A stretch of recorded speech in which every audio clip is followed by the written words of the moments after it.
Sejam bem-vindos, guerreiros e guerreiras de todo o Brasil e de todo o mundo. Aqui é o canal Raiz Tricolor.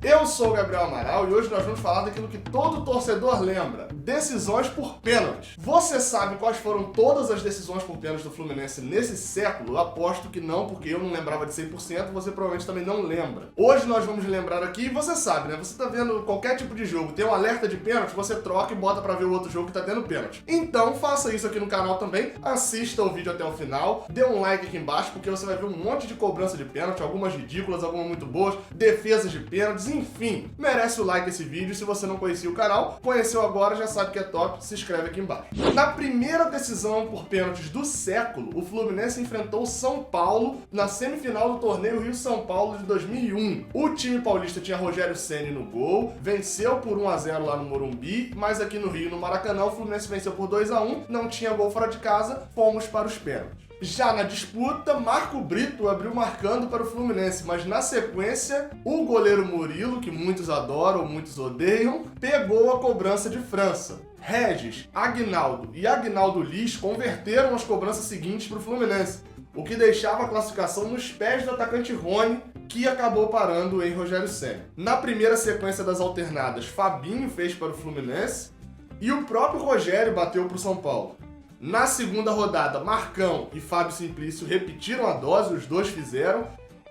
E aí, na terceira rodada, Rogério Ceni pegou a cobrança do zagueiro César, mas Murilo, vejam só, hein, pra você que reclama de Murilo, ó, salvou o Fluminense, pegando a cobrança de Wilson do São Paulo. E aí, fomos para a nona cobrança. Já era a nona cobrança, o Fluminense começou batendo novamente nas alternadas. Jorginho foi totalmente catimbado por Rogério Ceni, que ficou zoando a bola, empurrava, catimbou e deu certo a catimba do goleiro. Pegou o pênalti de Jorginho e então Ilan converteu sua cobrança e classificou o tricolor paulista para a decisão do torneio. Ainda em 2001, o título da Taça Guanabara foi disputado nos pênaltis entre Fluminense e Flamengo. Mais uma vez, Marco Brito abriu batendo para o Fluminense e fez o seu gol, mas já na segunda cobrança, Magno Alves parou em Júlio César. Paulo César converteu a terceira cobrança tricolor. Até ali o Flamengo estava com 100% de acerto. E aí veio um pênalti inesquecível para todo tricolor e todo flamenguista. Murilo defendeu a cobrança do lateral Cássio, só que o efeito fez com que a bola quicasse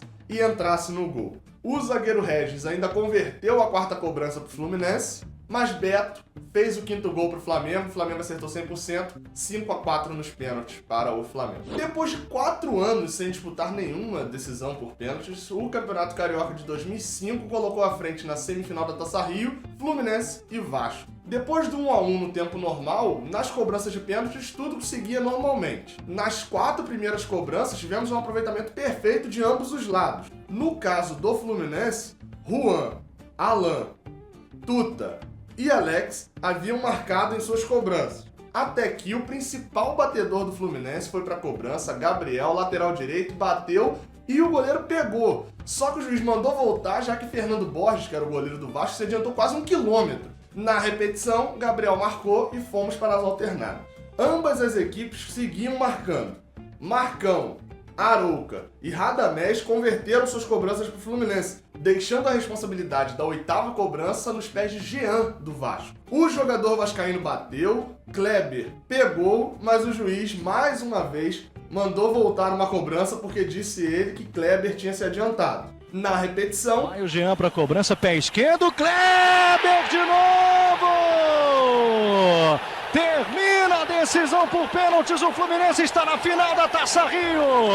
Pelas quartas de final da Copa do Brasil de 2005, ou seja, mais uma vez em 2005, Fluminense enfrentou o 13 da Paraíba. No primeiro jogo, vitória por 1-0 aqui no Rio, e no segundo jogo, o Fluminense ia se classificando até aos 46 do segundo tempo, quando o time de Campina Grande fez um gol totalmente irregular, 1-0, o jogo foi para os pênaltis. O 13 começou batendo e fazendo. Já a primeira cobrança do tricolor, o juiz mandou voltar. Assim como contra o Vasco, o goleiro adversário se adiantou na cobrança de Gabriel novamente. Na repetição, o lateral fez. Logo na cobrança seguinte, o atacante Beto, que futuramente seria contratado pelo Fluminense, cobrou no travessão. Na sequência, Juan converteu para o Fluminense e Adelino fez para o 13. Mas na terceira cobrança do Fluminense, Arouca parou no goleiro Érico, ou seja, 2-2 e tudo empatado. Da Silva bateu para o 13, o camisa 10 do 13 converteu. E daí pra frente começou uma sequência em que ninguém mais errava. Schneider, Antônio Carlos, Marcão, Igor e Fabiano Heller. Todos esses acertaram a sua cobrança para o Fluminense. Até que chegaram a hora dos goleiros fazerem as suas cobranças. Apesar de não ter pego a cobrança do goleiro Érico, Kleber converteu a sua e manteve a disputa aberta. Já na segunda rodada de cobranças, voltaram os melhores cobradores e ambos eram laterais direitos das equipes. O primeiro a cobrar foi o lateral do 13, Wagner Diniz, que depois jogou no Vasco, mas acabou jogando a bola para fora. E aí sobrou para Gabriel colocar o Fluminense na semifinal, no placar 9-8 para o Fluminense. E ainda em 2005, o Fluminense teve mais uma disputa de pênalti. Primeira fase da Copa Sul-Americana, Fluminense e Santos, aqui no Rio, 2-1 para o Fluminense, na Vila Belmiro, 2-1 para o Santos, ou seja, fomos para os penais. O Fluminense começou batendo e Gabriel converteu. Foi a primeira vez nesse ano que Gabriel bateu um pênalti que não precisou voltar porque o goleiro tinha defendido e se adiantado, né? Essa entrou direto e não teve problema com o juiz. Na sequência, Giovani marcou para o Santos. E o lateral Juan também converteu a sua para o Fluminense, 2-1. E aí, Kleber, goleiro do Fluminense, mais uma vez entrou em ação. Luciano Henrique bateu, mas Kleber foi lá no cantinho e pegou. E lembra do Beto que naquela decisão contra o 13, a decisão anterior, bateu no travessão e depois foi contratado pelo Fluminense? Pois é, ele bateu exatamente igual e se mostrou um péssimo cobrador de pênalti, jogando a bola no travessão e batendo exatamente igual ele bateu no jogo contra o Fluminense. O Wendel bateu a terceira e empatou para o Santos. Na quarta cobrança, Tuta, com uma tranquilidade absurda, marcou o 3-2 para o Fluminense. E mais uma vez volta a aparecer Kleber. O goleiro tricolor pegou o pênalti de Edmilson e deixou a responsabilidade para o camisa 10 do Fluminense, o Felipe. O craque tricolor bateu a última cobrança, era só ele fazer que estava classificado. Ele bateu muito mal, a bola tocou na trave, mas adivinha só.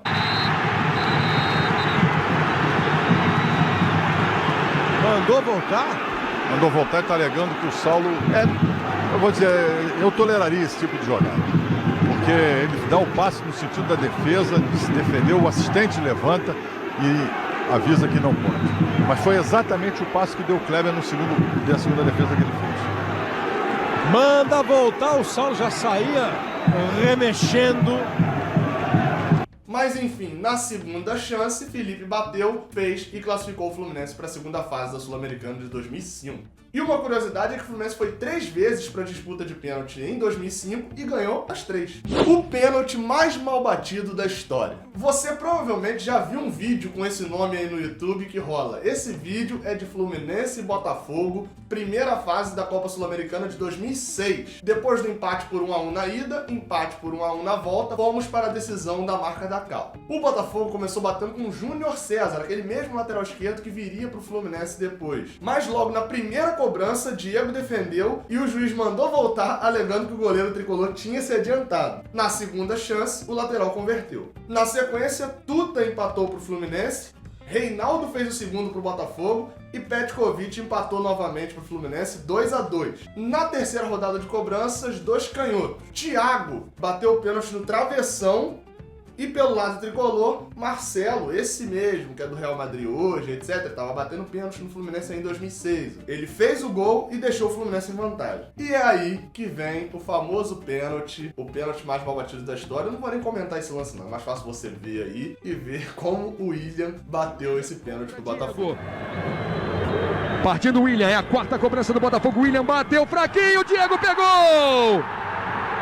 O William bateu muito fraco no meio do gol, deu tempo para o Diego ir para um canto e voltar. Pega o goleiro do Fluminense. Perde o William, um pênalti inacreditável. O que houve aí, Alex Escobar? Excesso de confiança, talvez. Fato é que foi uma batida ridícula do William. Medo, talvez? Acho que ele quis dar aquela cobrança de pênalti que o Zidane deu na Copa, que o Marcelinho fazia muito, de Djalminha também. Esperar o goleiro cair num canto e bater fraquinho. Só que ele bateu fraco demais, né? Como você disse, o Diego tinha já escolhido o canto errado e deu tempo de voltar. E aí sobrou para Thiago Emiliano da Silva, o famoso TS3, o monstro, converter a quarta cobrança e classificar o Fluminense para a segunda fase da Sul-Americana de 2006, 4-2 para o Fluminense, eliminado o Botafogo. Chegamos ao ano de 2008, onde tivemos duas decisões que foram semelhantes, não nos seus resultados, mas nas cobranças dos jogadores do Fluminense. A primeira delas foi disputada contra o Vasco, em jogo válido pela semifinal da Taça Rio do Campeonato Carioca. Nos pênaltis, pelo Vasco, Moraes, o goleiro Thiago, o volante Souza e Wagner Diniz converteram as suas cobranças. Pelo Fluminense, a sequência Conca, Thiago Neves, Cícero e Washington teve 100% de aproveitamento. Na última cobrança do Vasco, o jovem Pablo bateu na trave e o lateral direito Gabriel marcou para o Fluminense e fechou em 5-3 a decisão. A outra decisão que eu falei que era semelhante, lembra que eu falei que as duas de 2008 eram muito iguais? É uma que todo mundo lembra, que também aconteceu em 2008, Fluminense e LDU. No caso, cabe uma análise aqui. Eu não sei se Cevallos foi avisado, se ele viu as cobranças desse jogo contra o Vasco, mas olha o comparativo entre as formas que os jogadores do Fluminense bateram tanto contra o Vasco quanto a LDU. Se for parar pra reparar, Conca abaixa a cabeça e senta uma pancada quase no meio do gol contra o Vasco. Contra a LDU, ele faz praticamente a mesma coisa, só que a bola vai mais baixa e Cevallos acerta o canto. Já Thiago Neves bate no meio do gol. Contra a LDU, ele bate um pouco mais fraco e um pouco mais baixo e Cevallos pega. O mais incrível é que é impressionantemente igual é a de Cícero, com as duas cobranças idênticas, mas nem Cevallos acertando o canto conseguiu pegar. E por último, o Washington, que contra o Vasco bateu no ângulo cruzado, e contra a LDU tentou fazer a mesma coisa, mas a bola saiu mais baixa e ele acabou perdendo o pênalti.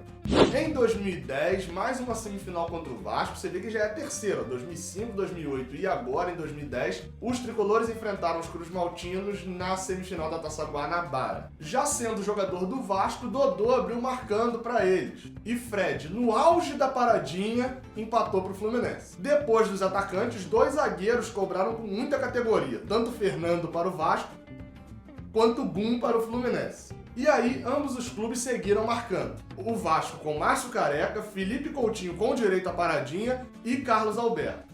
Pelo Fluminense, o zagueiro Cássio, Dario Conca com sua tradicional pancada onde a bola for e Marquinhos. Nas alternadas, Newton soltou uma pancada no ângulo e abriu para o Vasco.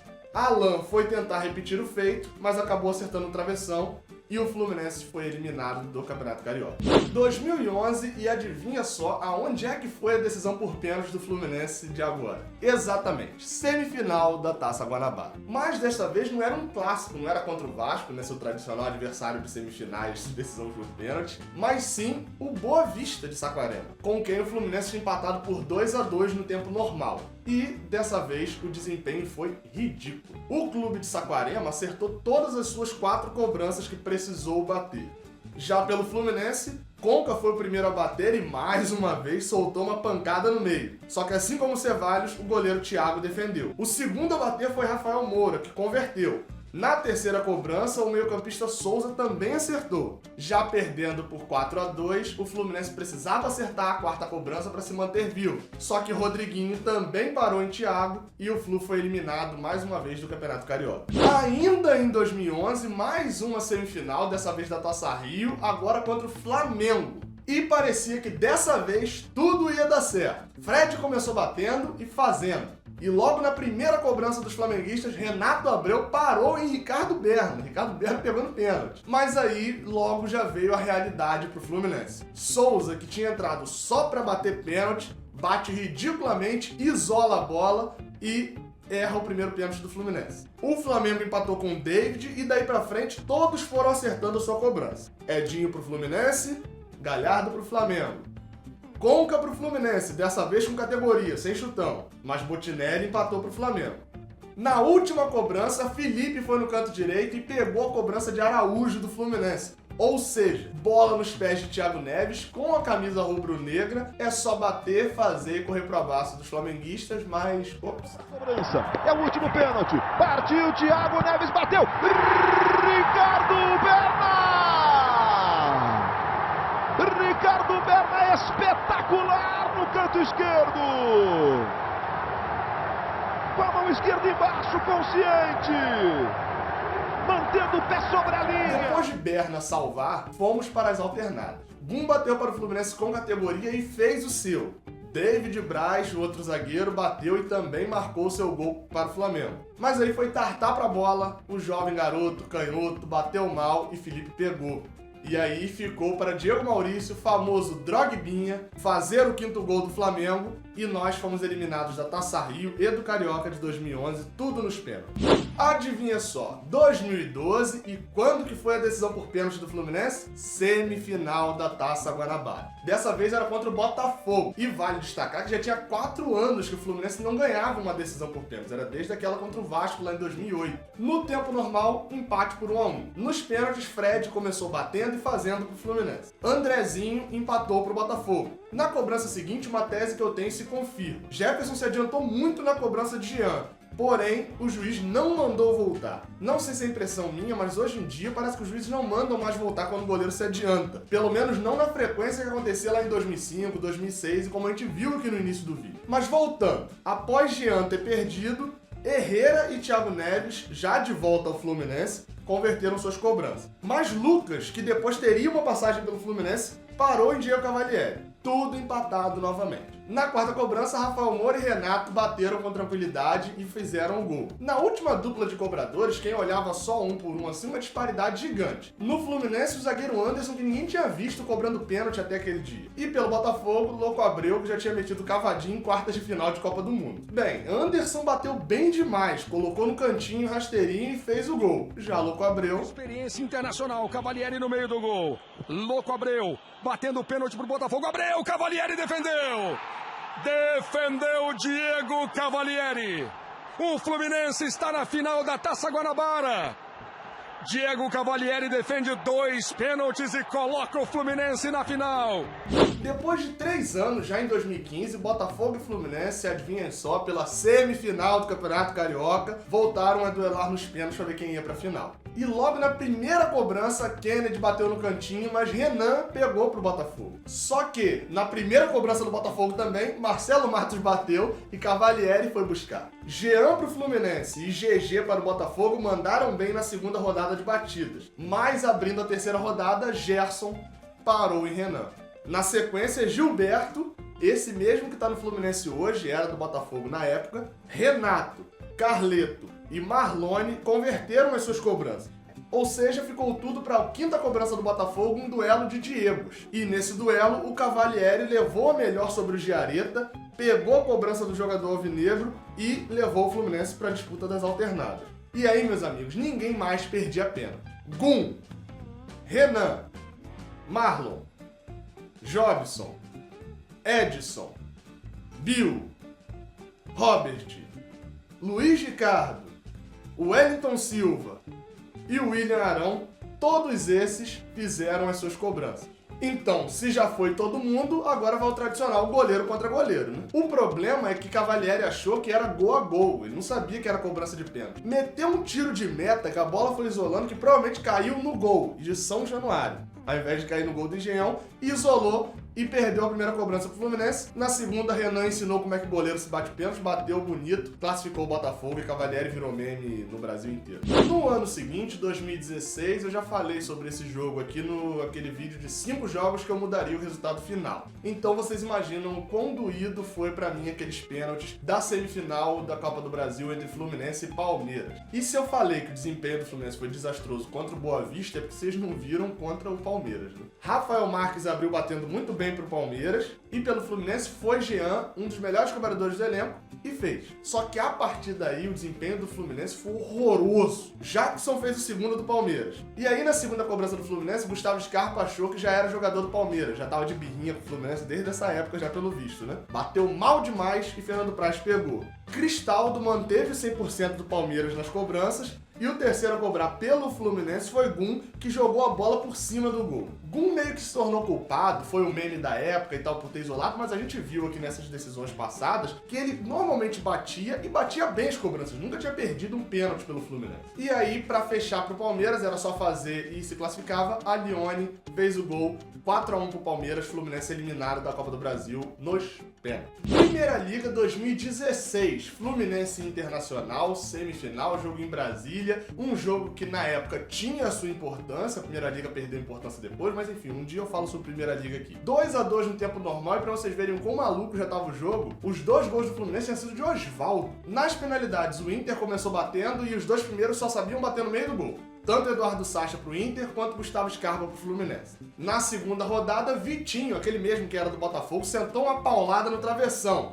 E Cícero mostrou pra ele como é que se bate, meteu no ângulo, 2-1 pro Fluminense. Marquinhos cobrou a terceira bem pro Inter e Marco Júnior colocou no ângulo, 3-2 pro Fluminense. Na quarta cobrança do Internacional, Jackson, aquele mesmo zagueiro que tinha cobrado lá contra o Fluminense, jogando pelo Palmeiras no ano passado, ele mesmo bateu e dessa vez Cavalieri foi buscar no cantinho e defendeu. E aí era só o Fluminense fazer, que estava classificado. Mas foi Felipe Amorim na bola, ninguém nem lembrava que Felipe Amorim tinha jogado essa partida, quanto mais que tinha batido o pênalti, e ele fez essa bosta aí, bateu quase no meio, Muriel defendeu e continuou vivo o Internacional. Só que o Fluminense nem precisou bater a sua quinta cobrança. Anderson, aquele mesmo que era do Grêmio, do Manchester United, estava no Inter, bateu e Cavalieri foi buscar 3-2 pro Fluminense e estávamos classificados para a final da Primeira Liga. E a última disputa de pênalti do Fluminense até o momento em que esse vídeo está sendo publicado foi o Fla-Flu do ano passado, válido pela final da Taça Guanabara. No tempo normal, a gente via um Fla-Flu como não se via há muito tempo, um 3-3 emocionante, jogaço. Nas cobranças de pênalti, o Flamengo começou batendo. Diego bateu no ângulo e fez 1-0. Lucas bateu com categoria pro Fluminense e Muralha deu mole, porque ele bateu do lado direito. Se Muralha já tivesse com aquela mania de só pular pro lado direito, ele teria pego essa cobrança de Lucas. Na segunda rodada, Guerreiro soltou uma pancada a lá Dario Conca no meio do gol e fez 2-1 pro Flamengo. E aí foi o zagueiro Henrique, e você espera o quê? O craque do time faz um golaço com categoria e o zagueiro soltar a pancada, mas na verdade foi invertido, né? Guerreiro soltou uma pancada e Henrique só rolou no cantinho esquerdo, uma cobrança sensacional do zagueiro do Fluminense, 2-2. E aí começou a pane dos jogadores do Flamengo. Na terceira cobrança para eles, Hever bateu mal, bateu quase no meio do gol, a bola foi fraquinha, Júlio César pegou com o pé e botou o Fluminense em vantagem. E claro, para confirmar a vantagem e fazer o 3-2, Marquinhos soltou uma bomba no cantinho, bateu muito bem e fez o 3-2 pro Fluminense. Na quarta cobrança, mais uma batida ruim do Flamengo. Foi o outro zagueiro. Se Hever bateu mal, Rafael Vaz não poderia bater muito bem, né? Tentou jogar no canto direito, jogou para fora, mesmo se fosse no gol, Júlio César pegava e era só Marco Júnior fazer o gol e o Fluminense era campeão da Taça Guanabara e, bem, ele fez. Júnior. Ele que fez o gol do título da Primeira Liga. Ele vai para a cobrança. O Fluminense pode ser campeão agora. Muralha no meio do gol. Marco Júnior, autorizado, pé direito. Gol do título. O Fluminense é campeão da Taça Guanabara de 2010. Espero que você tenha curtido esse vídeo. Não se esqueça de me seguir nas redes sociais, @Gabriel do Amaral B no Instagram, @Gabriel Amaral com 3 L's no final no Twitter e @Raiz Tricolor Flu em tudo quanto é rede social. Muito obrigado a todos, até a próxima e saudações tricolor. We're living the dream.